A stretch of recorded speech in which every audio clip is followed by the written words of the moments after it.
Honda was originally famous for producing very reliable four-stroke motors. I mean, these are motors that you could let them sit in your garage for a year, pull them out, and start them on first kick. And Honda was very reluctant to get into producing two-stroke engines. In fact, back in the early 60s, when two-strokes were starting to dominate the 250 class, Honda produced a six-cylinder 250cc four-stroke to compete.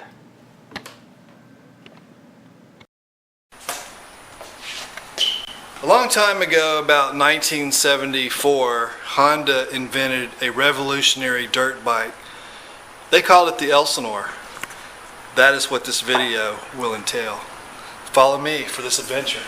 It wasn't until 1972 that Honda finally gave in and decided that in order to be competitive, they must build a two-stroke engine. What did they call it? The Elsinore, named after Lake Elsinore Grand Prix race in California. Back in those days, that race was for motocross, as what Daytona is for race cars.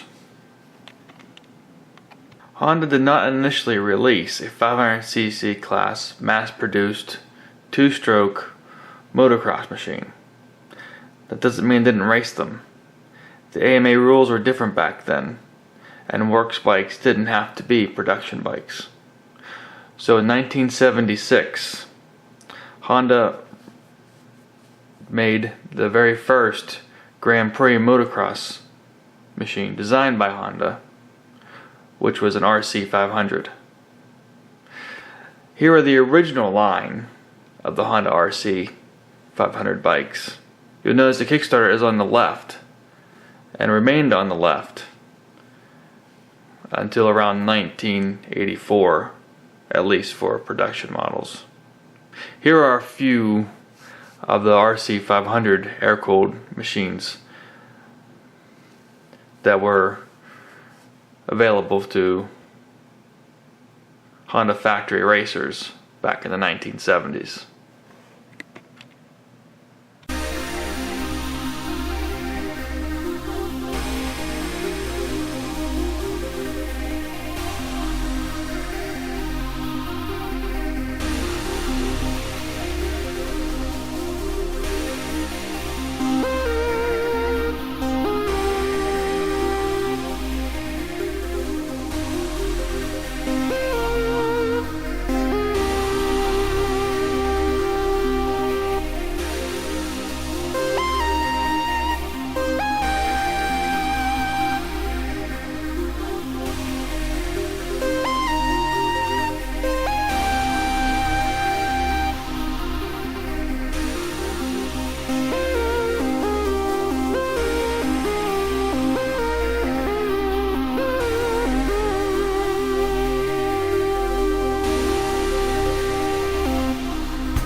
We can actually just keep going.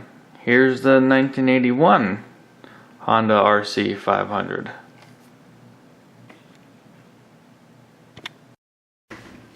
However, while factory racers got that bike, the public got the 1981 CR500. And 1981 was a year where Mako released the 490, KTM released the first 495, and Yamaha was releasing their last year of the YZ465 before attempting to copy Mako and release a 490 in 1982. Unfortunately, all the reviews of the 450 have been pretty bad. The 1981 Honda CR500 is listed as one of the top 10 worst bikes of all time. The main gripes with it was the engine had a 4-speed gearbox that was spaced terribly, and the power band was extremely narrow that would either hit hard or hesitate. The spacing was terrible, and that low gear would take you out to 45 mph and high gear out to 80 mph. Here's an article on the bike comparing the 81 CR500 against the Mako 490. Some of the relevant: making the most horsepower is an honorable goal, but making the best horsepower is the most functional idea. Either way, Mako trumps all over the Honda. The gigantic 488cc piston port German engine has a piston that is only 1.5 millimeters larger than Honda's, but the Mako stroke is a massive 7 millimeter longer. With a torquey long stroke and 57cc advantage over the 431cc Honda, there is little doubt about the horsepower king. Mako's 5-speed tranny and broader power band is much better matched than Honda's zingy power and 4-speed transmission. Amazingly, the Mako was more reliable than the Honda. Mako has poor chain rollers, bad pipe mounting, sticking gas cap, and flimsy carb manifold. Care and setup and some knowledgeable Mako tricks will see the Mega 2 through a racing season without major catastrophes. Clutches fried like eggs on a Phoenix sidewalk on the Honda CR450R. Clutch plates couldn't hold up to the abrupt power on the 431cc motor. The clutch is identical to the 250 unit and wouldn't take the load. A base gasket blew after several races and could be a big problem. Watch the air filter seal closely to ensure maximum engine life.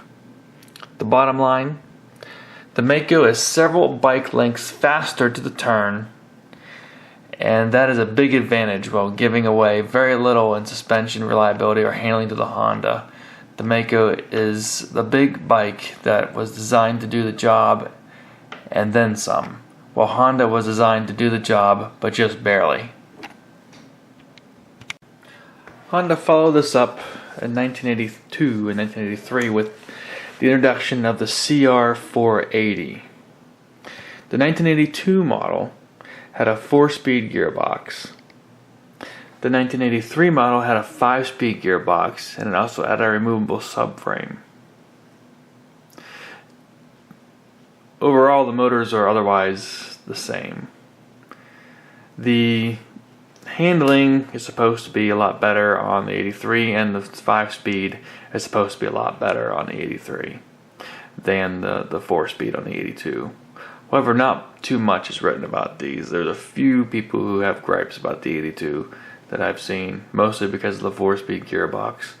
But otherwise, the CR480 is touted as being a very good motocross bike. In 1984, Honda came out with the Ping King.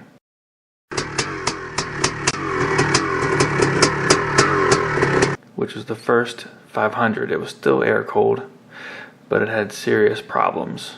Unfortunately, the bike had a misshaped dome in the head, so it detonated like crazy. This is where the Ping King nickname came from. The bike would overheat, it would ping, and it was hard to start. A lot of people try to solve this with an extra base gasket to make a base gasket thicker, but it still didn't completely solve the problem.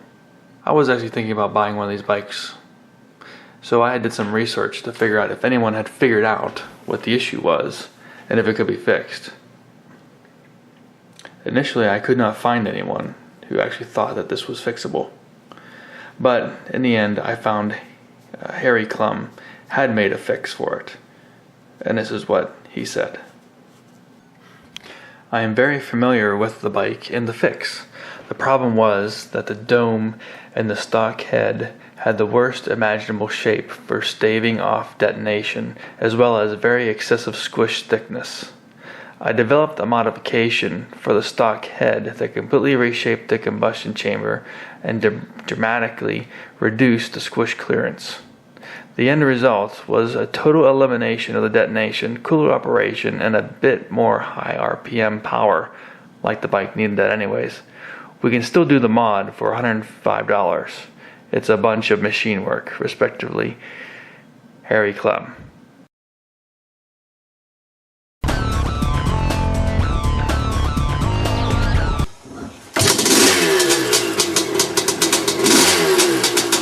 The years 1985 through 1987 are considered to be the most violent CR500s. The 86 and 85 still had front disc brakes and rear drum brakes. Just to let you know, KTM was the first to put front and back disc brakes in 1986. Honda put front and rear disc brakes on the CR in 1987. If you read the rumors, they claim that the 86 or 85 through 87 are the most violent years. Some say 87, some say 85, some say 86. Some say they smoothed out the power a little bit in 86 from 85. Who's right? Well, I know they are all pretty awesome bikes and considered the best years of the CR500. However, I wanted to get to the bottom of this just a little bit, at least. Generally, these bikes will share parts across the years, so if they made changes, I figured it would show up in the most prominent parts that would contribute to the most power differences. That is, the crankshaft, since it could change the weight of it, the cylinder, since it could change the porting, the piston, since it could be lighter, and finally the head, since they could change the dome shape to produce different power curves. I included the 1988 model in this search because it's generally overall considered to be toned down from the 85 to 87 models. So if 88 and 87 shared parts, it'd be a little suspicious.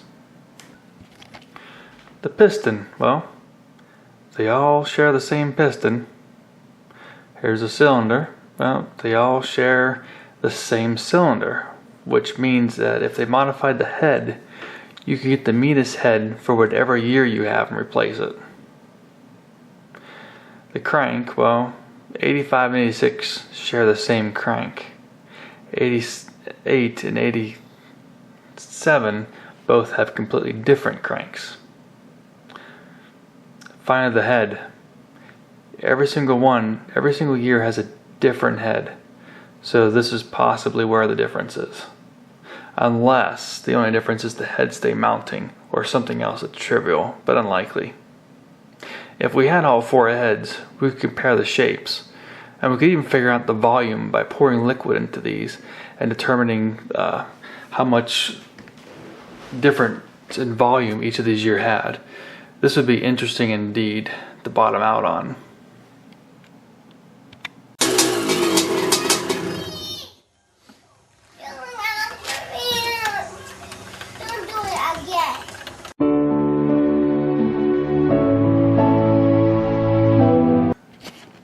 In 1988, Honda had begun to tone down the CR500 so it became more rideable, according to rumors. The CR500 was continued to be in development until 1992. In 1993, the 500cc motocross class was officially killed.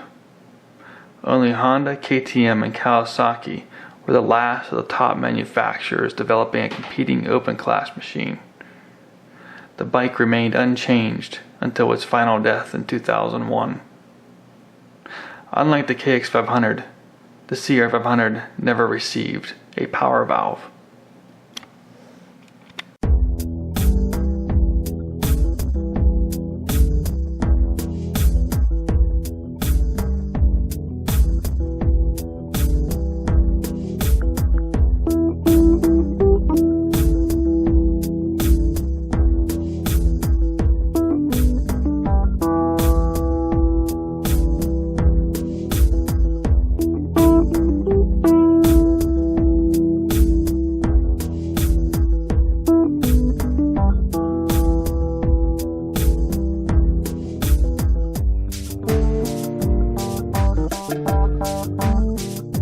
To wrap things up, got a few extra things here. So one is the CR500 has been used a lot for dirt bike riding and off-road, and so Madman Engineering is one of the companies that does make a wide ratio, at least they used to, wide ratio transmission that would increase fourth and fifth gear to be a little bit higher ratio than stock, so that you could ride it in the open. Another thing that is also starting to become popular is converting the CR500 into a Liger cylinder, and they apparently are available anywhere from 540 all the way up to 640 cc's. So if CR500 isn't enough, you can go up to 640. And the last thing is Service Honda. Service Honda started taking CR500 engines and putting them in aluminum frames. So it's called the CR500 AF.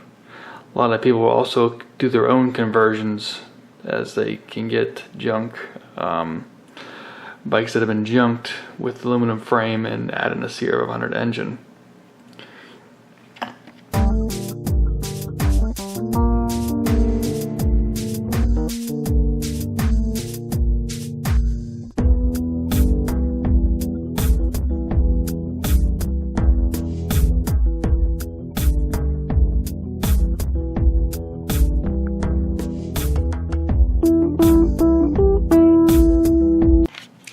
So I hope you enjoyed this history of the CR500, and thanks for watching.